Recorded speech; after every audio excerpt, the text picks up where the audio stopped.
গেল বছরের ৫ আগস্ট আওয়ামী লীগ সরকারের পতনের পর আত্মগোপনে চলে যায় দলটির নেতাকর্মী থেকে শুরু করে প্রভাবশালী মন্ত্রী এমপিরা।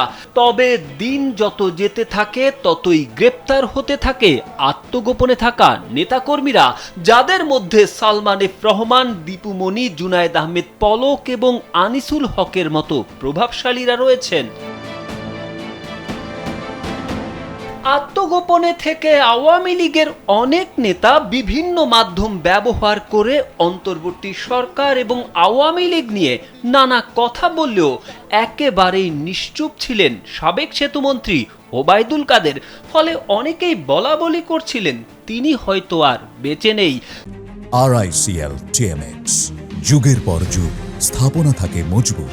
তাদের যুক্তি ছিল ওবায়দুল কাদের তো চুপ থাকার মানুষ না, কারণ ক্ষমতায় থাকাকালে প্রায় প্রতিদিনই তাকে মাইকের সামনে বক্তব্য দিতে দেখা যেত।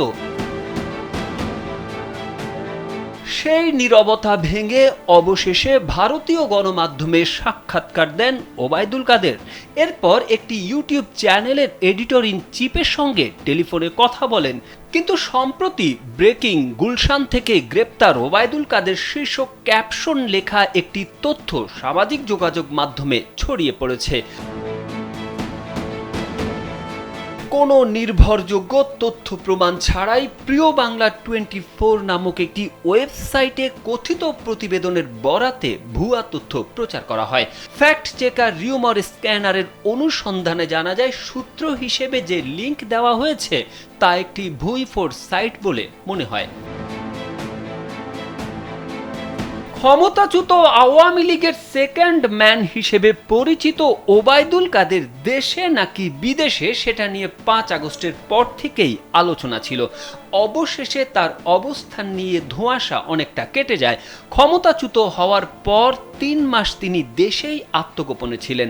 গেল ৮ নভেম্বর সাবেক এই মন্ত্রী দেশ ছেড়ে ভারতে পালিয়ে যান বলে বিভিন্ন সংবাদ মাধ্যমে এসেছে। তারেক আহমেদ, কালবেলা।